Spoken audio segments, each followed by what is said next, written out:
Hola, soy Marcos Chicot, psicólogo clínico y autor de la novela La Hermandad. Aquí podemos ver la portada de la primera edición en español. La Hermandad es un thriller, es decir, una historia con ritmo y tensión continua, donde además se tratan las siguientes cuestiones. ¿Qué sabemos del cerebro humano? ¿Y cuáles son sus límites? ¿Podemos incrementar las capacidades del cerebro? ¿Y hasta qué extremo podemos manipular a una persona? En la novela respondo a estos interrogantes, pero sin extenderme demasiado porque no quería afectar al ritmo propio de un thriller. Por eso decidí grabar este vídeo, como complemento a La Hermandad y también para personas interesadas en el cerebro que no hayan leído la novela. Aquí voy a hablar más detalladamente del cerebro, de la mente y de algunas cuestiones relacionadas que espero que os resulten de interés. ¿Me acompañáis? Vamos a comenzar repasando brevemente algunos conceptos básicos y enseguida pasamos a las cuestiones más interesantes. Aquí tenemos un dibujo bastante esquemático de la conexión entre dos neuronas. Las neuronas son las células principales del sistema nervioso y su actividad principal consiste en emitir y recibir impulsos nerviosos. Pueden recibir impulsos nerviosos, recibir información de otras neuronas y también de los 5 sentidos. Y pueden emitir impulsos nerviosos a otras neuronas, a los músculos para producir una contracción o a diversos órganos del cuerpo para regular su funcionamiento. Los elementos principales de las neuronas son el cuerpo de la neurona, las dendritas, que son estas ramificaciones que salen de la neurona para contactar con otras neuronas y recibir de ellas los impulsos nerviosos. Y por último tenemos el axón, que es la prolongación de la neurona a través de la cual emite sus impulsos nerviosos, y que vemos que al final se ramifica para contactar a la vez con varias neuronas. De hecho, una sola neurona puede estar conectada con más de 100.000 neuronas. En los extremos del axón hay unos pequeños botones terminales. Esta es la ampliación de uno de los botones del axón contactando con la siguiente neurona. Esta imagen es la ampliación de este punto de contacto. A la conexión entre las neuronas también se le llama sinapsis, que significa unión en griego. En este caso se trata de una sinapsis química, que es la más habitual, y donde no existe contacto directo entre las neuronas, sino que hay entre ellas un pequeño hueco. Y la comunicación se produce mediante neurotransmisores.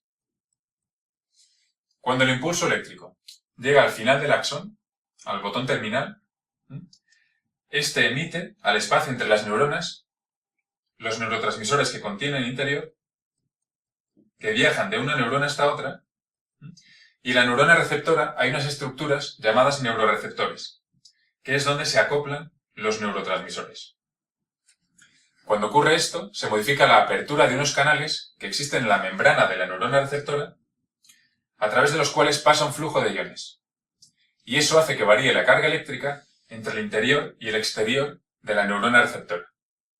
A partir de un nivel, esta diferencia de carga dispara el impulso eléctrico que viaja como una ola de electricidad por toda la membrana de la dendrita hasta llegar al cuerpo de la neurona.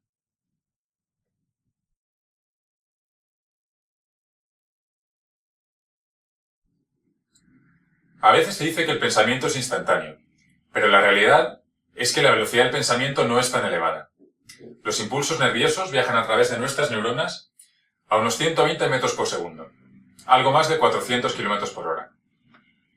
Esto supone una transmisión casi instantánea cuando las neuronas están separadas solo una fracción de milímetro.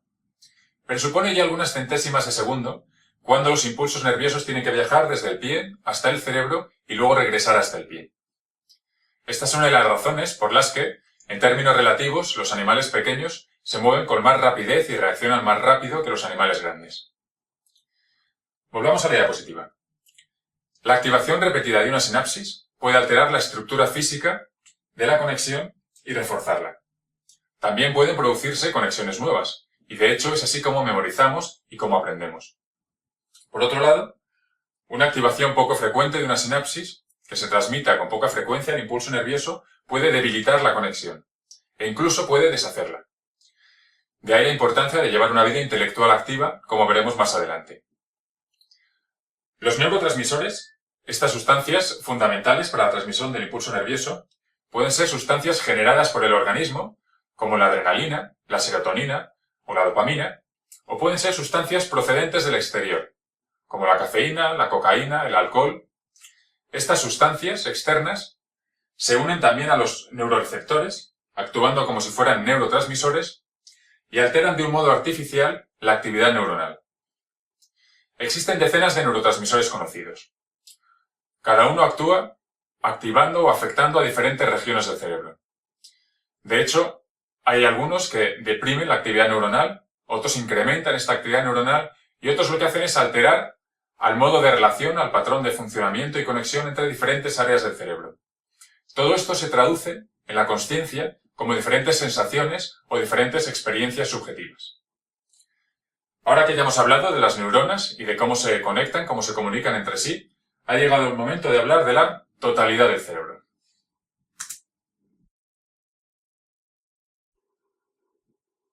¿Qué es lo que nos hace más inteligentes que las demás especies? Aquí tenemos un cerebro humano. Hay animales como el elefante o la ballena que poseen cerebros más grandes que el nuestro. Pero eso no significa que sean más inteligentes. El tamaño del cerebro no es el elemento determinante de la inteligencia. Por cierto, el cerebro del hombre neandertal, o el volumen de su cráneo, que es lo que conocemos, era un poco más grande que el nuestro. Quizás tenía algunas capacidades que nosotros no poseemos. Hoy en día no tenemos modo de saberlo. Otro de los factores que se ha considerado relacionado con la inteligencia es la relación entre el tamaño del cerebro y el tamaño del cuerpo. Ahí el hombre no sale mal parado. Sin embargo, si esta relación fuera determinante, el animal más inteligente sería la musaraña, un pequeño roedor cuyo cerebro representa el 10% de su peso total. Por otra parte, hay un mito bastante propagado que dice que la inteligencia está determinada por las circunvoluciones, los plegamientos de la corteza cerebral, que es la capa más externa del cerebro y donde residen las funciones cognitivas superiores. Gracias a estos plegamientos, la superficie de la corteza cerebral es mucho mayor de lo que sería si el cerebro fuera totalmente liso. Hay una gran superficie de corteza cerebral empaquetada en nuestro cráneo. Si observamos el cerebro del chimpancé, un animal bastante inteligente, apreciamos que también tiene circunvoluciones, pero menos que en nuestro cerebro. Si hacemos esta comparación con otras especies, apreciamos esto mismo. Hay plegamientos, pero menos que en el cerebro del ser humano, y esto lo seguimos viendo hasta que llegamos al delfín. El delfín es un animal muy inteligente, pero no parece que sea mucho más inteligente que nosotros, o quizás habría encontrado el modo de evitar que siguiéramos destruyendo su hábitat. Una curiosidad en la que sí nos supera el delfín es que puede poner a dormir la mitad de su cerebro y luego la otra mitad sin dejar de nadar. Puede descansar el cerebro sin tener que detenerse. Volviendo a la pregunta inicial, ¿en qué parámetro está el cerebro del ser humano por encima del de las demás especies, si es que lo está?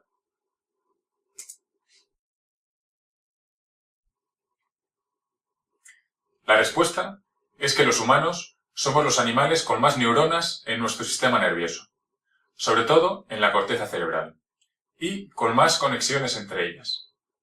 Por poner algún ejemplo, los caracoles tienen 11.000 neuronas. Las abejas llegan hasta 1 millón de neuronas.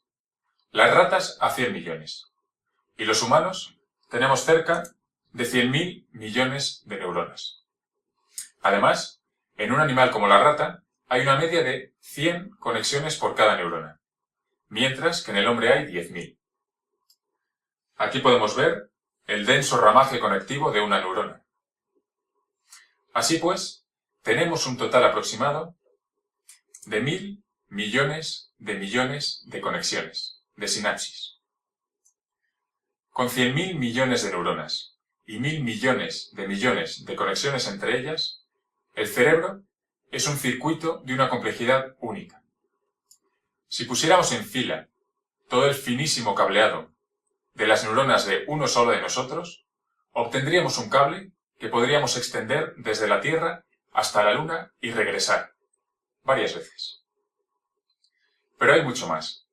La complejidad y el potencial de nuestro cerebro no residen en el número inmenso de sus conexiones, en la complejidad de su estructura física, que por supuesto no deja de ser un factor importante, sino en el hecho de que cada segundo, a cada instante, esa estructura se modifica. Cuando hablamos de la sinapsis, dijimos que la fuerza de las conexiones varía en función de la actividad. A cada segundo, desaparecen y se establecen millones de conexiones nuevas. La magia de nuestro cerebro reside en que es un sistema dinámico, en permanente cambio. Teniendo en cuenta que todavía no conocemos del todo el comportamiento de una sola neurona, ni de todos los factores que la afectan, y que suele haber pequeñas o grandes diferencias entre cada neurona, se comprende que a la ciencia todavía le quede mucho por comprender del universo complejísimo, casi inabarcable, que es nuestro cerebro. Además, cuando conozcamos a la perfección, desde un punto de vista fisiológico, el funcionamiento de una sola neurona y de su conexión con otras, todavía nos quedará mucho por comprender cómo se recoge en un grupo de neuronas un recuerdo concreto, o el fenómeno de nuestra propia consciencia. Luego hablaremos más de esto.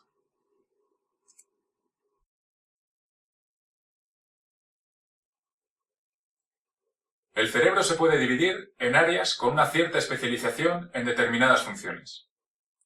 Aquí vemos las distintas áreas funcionales de la corteza cerebral. Tenemos áreas motoras, áreas dedicadas al lenguaje, a cada uno de los 5 sentidos. Si se lesiona un área determinada, la función asociada se verá deteriorada. La ubicación en la frontera de estas áreas varía entre personas en unos milímetros, a veces hasta 1 centímetro.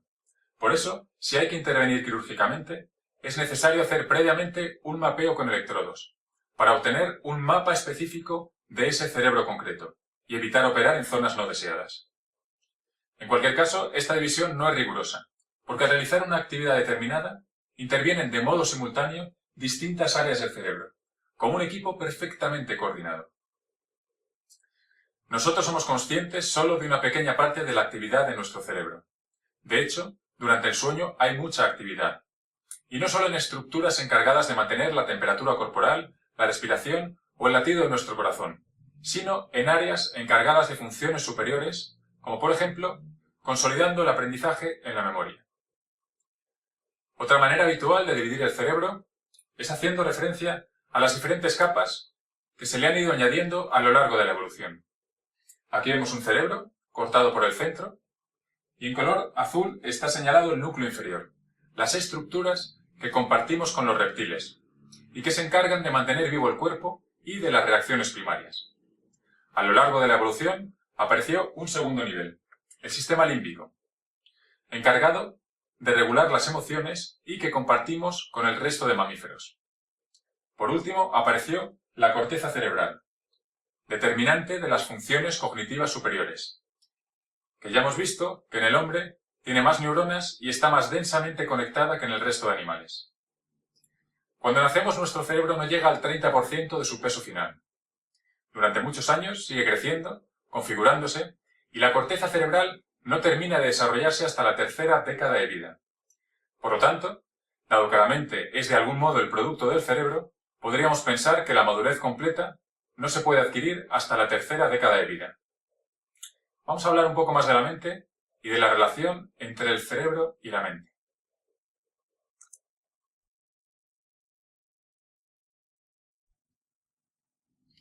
Cuando observamos el cerebro, mediante las técnicas de imagen de que disponemos, lo que vemos es una estructura física e impulsos eléctricos. Lo mismo que cuando observamos un ordenador. Y sin embargo, somos algo más que un cuerpo con un ordenador dentro del cráneo. Tenemos consciencia y tenemos personalidad. Tenemos una mente. La mente, de algún modo, emerge del cerebro. Lo que somos y nuestras experiencias subjetivas, pensamientos, emociones, recuerdos, dependen completamente de la estructura física de nuestro cerebro, de nuestra red de neuronas y la red de conexiones entre ellas. Pero no basta con una estructura física. Tiene que haber actividad para que emerja la mente, para que surjamos nosotros. En mi novela, En la Hermandad, uno de los protagonistas hace una metáfora que creo que puede resultar interesante al decir que la mente lee el cerebro como si fuera un libro. De este modo la mente se va haciendo consciente de su contenido según lo va leyendo. Pero la mente no solo lee en el cerebro, sino que también escribe en él. Ya dijimos que la actividad entre las neuronas hace variar la fuerza de conexiones entre ellas. y también hace que se establezcan nuevas conexiones o que desaparezcan. Estas alteraciones en la estructura física se transformarán en determinados pensamientos cuando la mente vuelva a leer esas áreas del cerebro. Se trata, por lo tanto, de una determinación en ambos sentidos. Lo que tenemos en la consciencia depende de la estructura de conexiones de nuestro cerebro. Y a su vez, la actividad de la mente altera, modifica la red de conexiones de nuestras neuronas.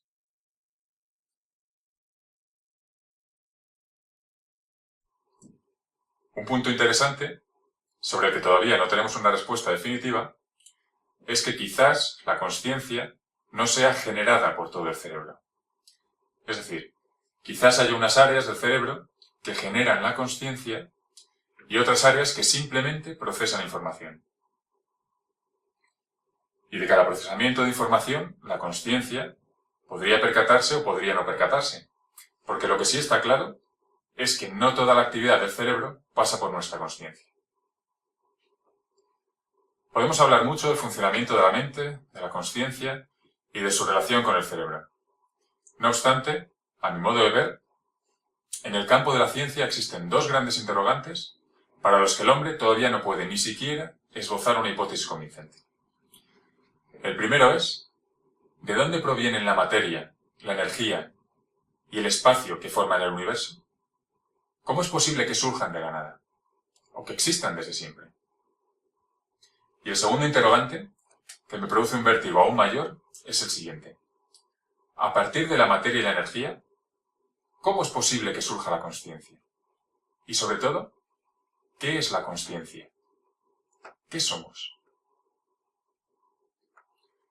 El cerebro es un órgano complejísimo y nos llevará décadas conocer su funcionamiento detallado.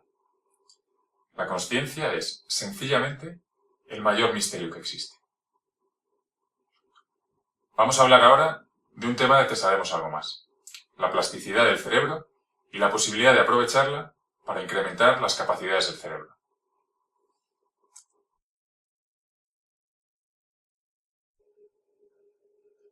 Sabemos que la estimulación cognitiva incrementa el número de conexiones entre las neuronas, igual que la falta de estimulación hace que se pierdan conexiones. Esta característica de que el cerebro se moldee en función de la estimulación que recibe se llama plasticidad neuronal. Por cierto, en la hermandad hablo más de la plasticidad porque los protagonistas investigan precisamente sobre el hecho de que el cerebro sea moldeable y la posibilidad de utilizar esto tanto con fines positivos como negativos, manipulando a las personas hasta extremos que la mayoría de la gente no imagina que sea posible. El cerebro es más moldeable, tiene más facilidad para establecer conexiones cuanto más jóvenes somos, sobre todo hasta los 6 años de edad. Podemos ver que los niños pequeños aprenden a una velocidad sorprendente. Pero no hay que tirar la toalla, porque la posibilidad de modificar nuestro cerebro, la plasticidad neuronal, aunque decrece con la edad, es una propiedad que dura toda la vida.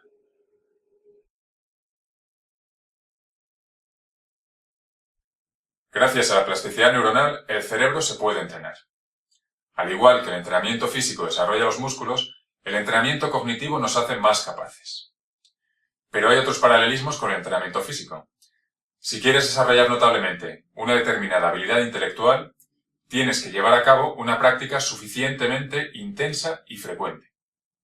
Y si dejas de practicar durante mucho tiempo, parte del efecto del entrenamiento se disipa. Así que me temo que hoy por hoy no existe una pastilla mágica, ni ningún otro método, que nos haga más inteligentes o más capaces sin esfuerzo, ni tampoco de un día para otro. En relación a la posibilidad de incrementar nuestras capacidades, voy a comentar otro mito erróneo.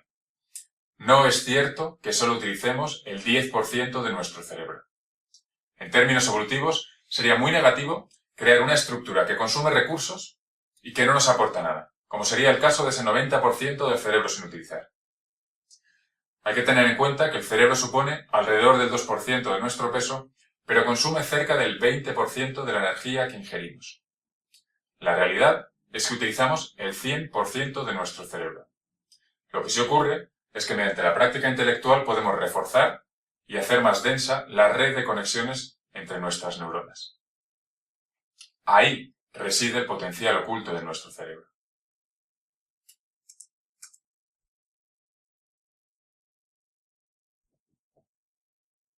Cuando entrenamos o practicamos una habilidad, el mayor número de conexiones neuronales llega a producir un aumento de tamaño de determinadas áreas del cerebro. Este incremento se ha observado mediante resonancias después de la práctica repetida de una actividad intensa. En un estudio con músicos, se apreció el incremento después de solo 5 días de práctica intensa. Y en otro, realizado a malabaristas, se observó que su cerebro era más grande después de 3 meses de aprendizaje. Y que si dejaban de practicar, después de otros 3 meses, el incremento había desaparecido. Pasa lo mismo que con el cuerpo. Si quieres estar en forma toda tu vida, no basta con hacer ejercicio durante un mes. Tienes que hacerlo de forma sostenida. Por cierto, una de las mejores maneras de mantener en forma el cerebro es practicando ejercicio físico. En estudios realizados con ratones, se comprobó que el ejercicio físico aumentaba el tamaño de una estructura del cerebro, llamada hipocampo, y que eso mejoraba su memoria y su velocidad de aprendizaje, respecto a otro grupo de ratones que no hizo ejercicio. También se ha demostrado, en este caso con humanos, que el ejercicio físico mejora el estado de ánimo. Por lo tanto, si quieres ser más inteligente y más feliz, haz ejercicio. Aparte de la práctica específica de una actividad intelectual, como leer en vez de ver la televisión, otra manera muy buena de estimular el cerebro es mediante el contacto social. Y esto es así porque los contactos sociales tienen un alto componente de imprevisibilidad. No puedes saber qué van a hacer o decir exactamente las personas que te rodean. Y cualquier cosa que hagas o digas puede producir una reacción. Los contactos sociales exigen al cerebro un cierto nivel de atención, estar alerta. En una situación social, el cerebro, de un modo instintivo, permanece bastante activo.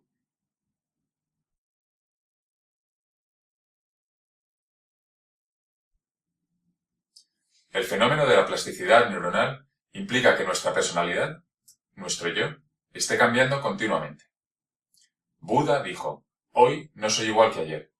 Y tenía toda la razón, porque cada estímulo que recibimos, cada pensamiento que tenemos, produce cambios en el cerebro. En definitiva, nos vamos convirtiendo en lo que pensamos. Y conviene tener en cuenta que la mayoría de nuestros pensamientos no están ahí por decisión nuestra. Es decir, nuestro cerebro, y por lo tanto nuestra mente, se va moldeando de un modo que no decidimos. Si no somos conscientes de esto, y nunca nos paramos a reflexionar, nos iremos convirtiendo en las personas que otros pretenden que seamos, y no en la que nosotros queremos ser. Caeremos una y otra vez en las redes de manipulación que tienden otros. Campañas de publicidad, campañas políticas, en casos extremos las sectas y sus lavados de cerebro, o simplemente opiniones de otros que aceptemos sin filtrar. Nuestras ideas y nuestra propia escala de valores se irán moldeando al margen de nuestra voluntad. El cambio continuo es inevitable, pero mediante el aprendizaje, la reflexión y la voluntad podemos coger las riendas de ese cambio. Y más vale que lo hagamos, porque como dijo Gandhi, si no vives como piensas, terminarás pensando como vives.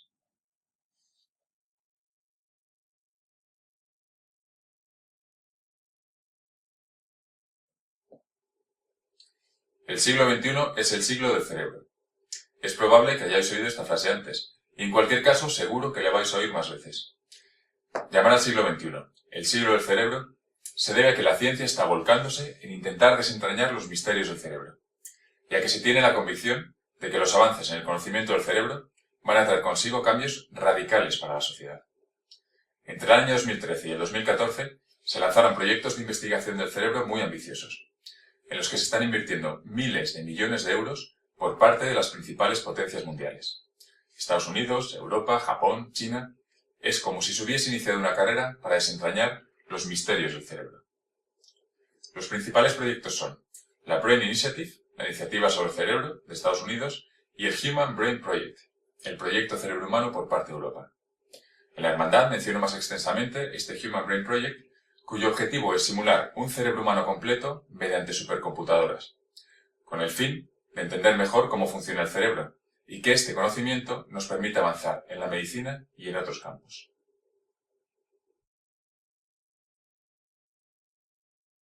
El Human Brain Project se inauguró en octubre de 2013 y la duración prevista son 10 años. Si todo transcurre como se espera, En el 2023 se dispondrá de una simulación informática del cerebro, que reproducirá, en tiempo real, el comportamiento de cada una de las 100.000 millones de neuronas y de sus 1.000 millones de conexiones. Eso será una herramienta fabulosa para obtener un diagnóstico más precoz y preciso y para acelerar la investigación en las causas y el tratamiento de enfermedades y trastornos como el Alzheimer, el Parkinson, la epilepsia, la demencia, la depresión. También nos ayudará a entender mejor la relación entre la actividad del cerebro y nuestras experiencias subjetivas. Es decir, nos permitirá avanzar en la comprensión de la consciencia.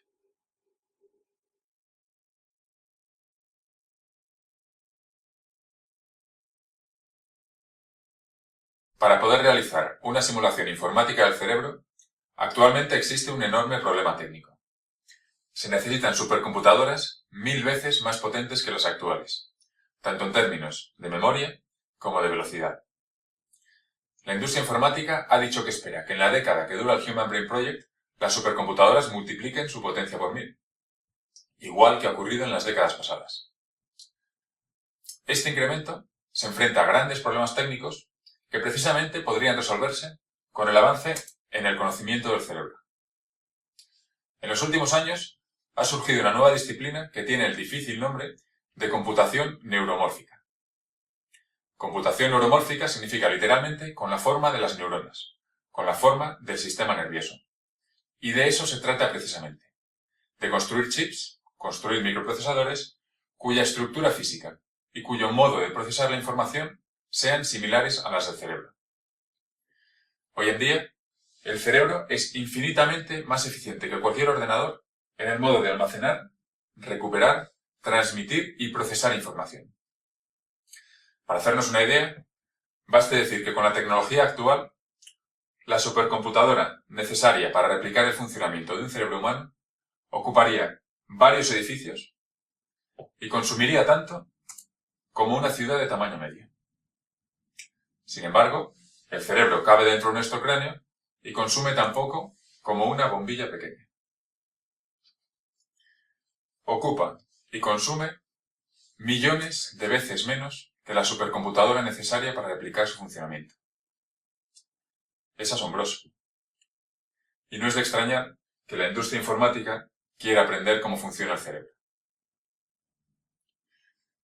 Bueno, a partir de este punto, voy a plantear una serie de cuestiones, algunas de ellas sobre nuestro futuro a medio plazo, sin más pretensiones que invitar a la reflexión.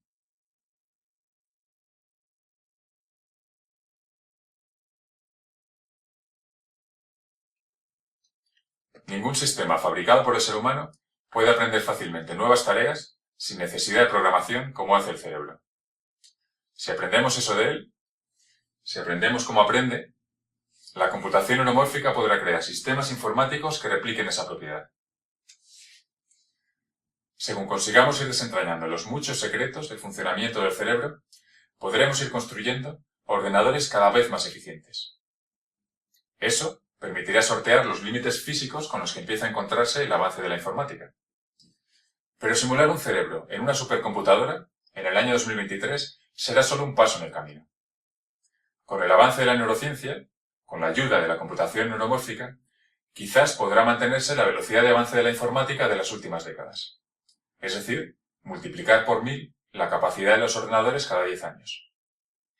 En ese caso, una década después del Human Brain Project, en el año 2033, dispondremos de supercomputadoras capaces de recrear el funcionamiento de 1000 cerebros a la vez. O de un cerebro 1000 veces más potente que el humano. ¿Dónde está el límite si lo hay? ¿Cuáles serán las consecuencias?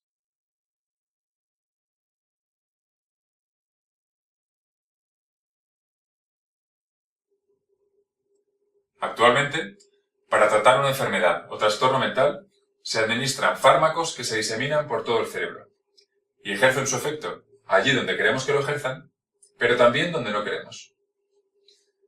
Además, la eficacia de muchos de estos fármacos no es muy elevada y sus efectos secundarios a veces son bastante desagradables, cuando no peligrosos. El avance en el conocimiento del cerebro conllevará tratamientos farmacológicos más específicos, es decir, ejercerán su efecto en las regiones del cerebro donde queramos que actúen. y además serán más eficaces y tendrán menos efectos secundarios. Igualmente, este mayor conocimiento supondrá el desarrollo de psicoterapias más efectivas, así como de una mejor combinación entre psicoterapias y fármacos. El avance de la neurociencia, por lo tanto, irá desentrañando las claves de la salud del cerebro y de la mente, y nos permitirá comprender, y a la larga corregir, al menos parcialmente, el deterioro cognitivo que hoy consideramos parte inevitable del envejecimiento. Asimismo, nos revelará las claves neuronales que determinan características de nuestra personalidad, como que seamos tímidos, poco emprendedores, nerviosos o agresivos. Intervenir sobre todo esto, es decir, modificarlo, se hallará cada vez más al alcance de nuestra mano. Ha surgido una nueva disciplina, la neuroética, cuya misión es analizar las consecuencias morales de alterar el funcionamiento del cerebro y de la mente. Solicitar una personalidad a la carta, como quien se hace un retoque de cirugía estética, es, sin duda, una de las cuestiones sobre las que deberá reflexionar la neuroética.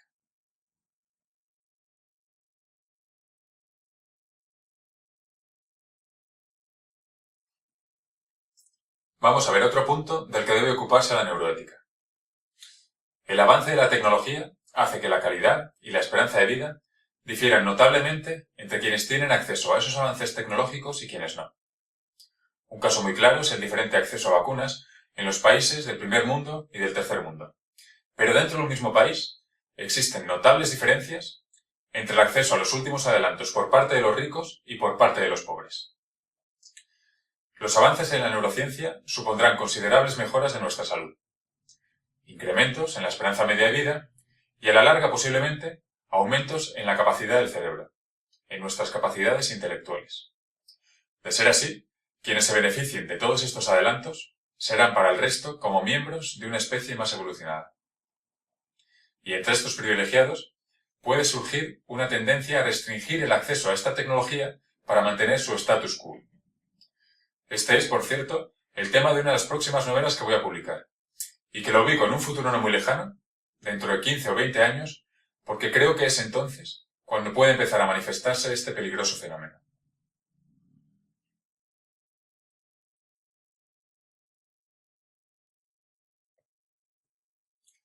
Vamos a ver una cara más positiva del mismo tema del punto anterior. En el momento en que la ciencia sea capaz de incrementar de forma notable las facultades intelectuales de los seres humanos, esa mayor potencia cognitiva se traducirá en una generación de científicos supercapaces, que harán que la ciencia sobre el cerebro y la ciencia sobre cualquier campo progresen a una velocidad que hará palidecer a la revolución tecnológica del último siglo. Es interesante pensar que también se incrementará exponencialmente el conocimiento sobre cómo aumentar aún más las capacidades del cerebro. Y así podemos entrar en un proceso que se alimente a sí mismo. De hecho, si queremos que cualquier campo de la ciencia avance a largo plazo, quizás una de las maneras más efectivas sea concentrar esfuerzos de investigación en el cerebro, y que gracias a eso, en todos los campos del conocimiento, tengamos a miles de Einsteins investigando y revolucionando todo lo conocido hasta ahora. Tal vez el progreso en el conocimiento del cerebro nos traiga una legión de científicos geniales, pero también unos ordenadores y una tecnología de investigación que multiplicarán la capacidad de avance de estos supercientíficos. Podemos estar a las puertas de una nueva era. Quizás, por primera vez en la historia, además de incrementarse el conocimiento y la tecnología, las herramientas de investigación, se multiplicará la capacidad de los propios investigadores. Si esto es así, dentro de unas décadas, el conocimiento de la humanidad explotará, hasta el punto de que si unos científicos de finales del siglo XX se encontraran con científicos de finales del siglo XXI, creerían estar ante unos seres y una tecnología de origen extraterrestre.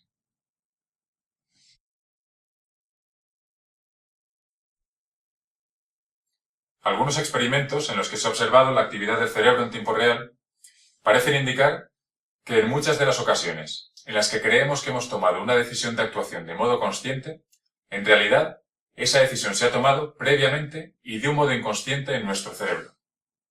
Es decir, que sin que seamos conscientes, en nuestro cerebro se inicia la nube de impulsos nerviosos que terminará en un acto concreto, como puede ser lanzar una piedra. En un momento intermedio, entre el inicio de los impulsos nerviosos y la conducta, somos conscientes de la decisión y creemos que la hemos tomado voluntariamente en ese instante. Pero en realidad, tanto la decisión como el inicio de la actuación ocurren de un modo inconsciente. La actividad empieza en el cerebro no solo antes de que se inicie la acción, sino antes incluso de que seamos conscientes de que vamos a actuar. Estos experimentos han provocado un debate en el ámbito del derecho penal, ya que la responsabilidad penal se basa en la actuación libre y voluntaria de un individuo. Algunos argumentan que si las decisiones se toman de un modo inconsciente, al margen de la voluntad, habría que replantear el concepto de culpabilidad y el castigo a los criminales. Igual que no se juzga del mismo modo a un enfermo mental que a un hombre sano. Llevado al extremo, si en nuestros actos, incluyendo los criminales, no interviene una voluntad consciente, no cabría hablar de culpabilidad ni, por lo tanto, de castigo.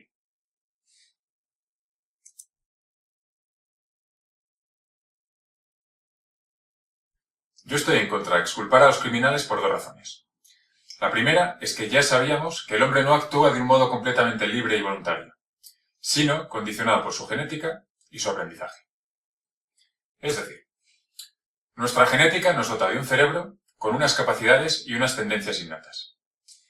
Y nuestra historia de aprendizaje, nuestras experiencias y nuestras influencias culturales van modificando la estructura física del cerebro, gracias a la plasticidad neuronal. Y de este modo van modulando nuestras tendencias innatas. Por otra parte, hay diversas razones para castigar a un criminal. Venganza.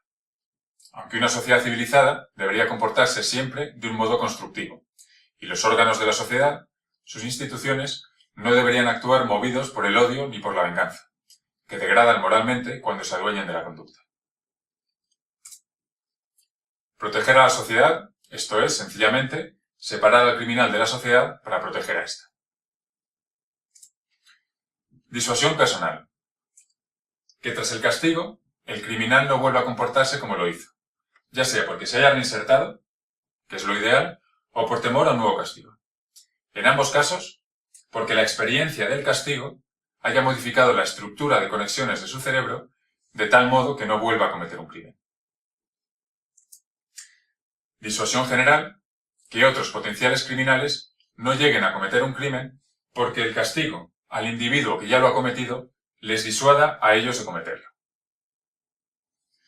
Excepto en casos extremos, el hecho que debatíamos, que nuestra voluntad sea más o menos capaz de tomar las riendas, solo tiene sentido que se tome en consideración en el caso de la venganza.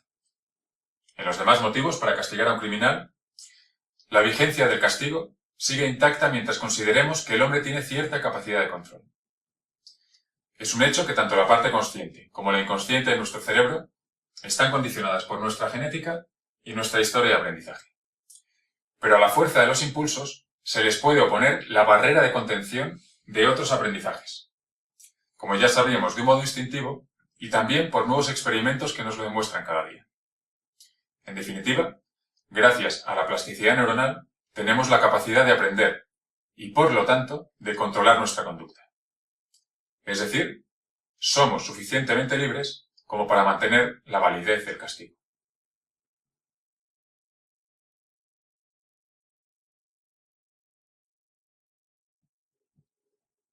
Como punto final, vamos a dar una última pincelada sobre el tema del libre albedrío.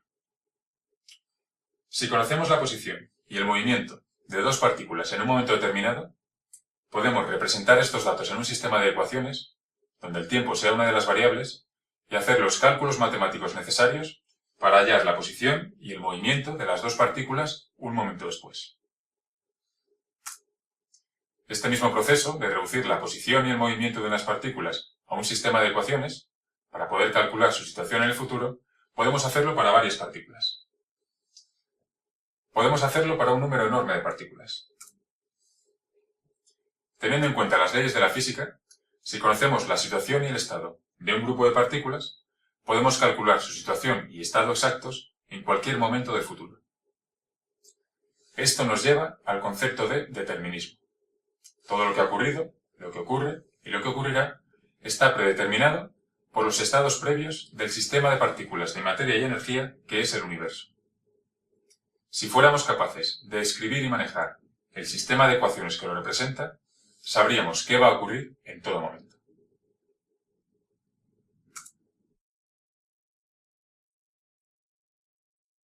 Nuestros cerebros forman parte del universo. Son materia y energía sometidas a las leyes de la física. También tenemos una consciencia, pero parece que surge de la actividad cerebral, por lo que estaría sometida a las mismas reglas. Formaría parte del mismo sistema de ecuaciones con el que representáramos el universo. Si esto es así, el libre albedrío no existe. Es solo una ilusión, ya que todos nuestros actos, que consideramos libres, estarían predeterminados por los estados previos de la materia y la energía que componen nuestros cerebros. Si alguien escribiera la ecuación que recoge cada elemento de nuestro cerebro, nos podría decir qué estaremos haciendo, pensando y sintiendo en cualquier momento del futuro. Nos diría qué decisiones vamos a tomar o querer tomar en cualquier momento del futuro. Aplicando la lógica llegamos al determinismo, a la inexistencia del libre albedrío. Las cosas solo pueden suceder de una manera, que ya está predeterminada. En cualquier caso, no tenemos la capacidad de escribir y representar un sistema de ecuaciones tan complejo. Es decir, debido a nuestra capacidad limitada, el libre albedrío es una ilusión de la que no podemos liberarnos. Para que existiera en verdad el libre albedrío, tendría que ser porque la consciencia no se rigiera solo por las leyes de la física. Hay unas leyes adicionales para la consciencia, debido a su naturaleza particular y todavía desconocida. ¿Tiene la consciencia algún grado de libertad respecto a las leyes que regulan el resto del universo? A mí me gusta creer en las palabras de Sartre cuando dice que existir es crear tu propia existencia. Es decir, que escribimos nuestro propio destino. Pero nos queda mucho por saber. Y tampoco debemos olvidar que a veces hay que cambiar las preguntas para encontrar las respuestas. Muchas gracias por vuestra atención.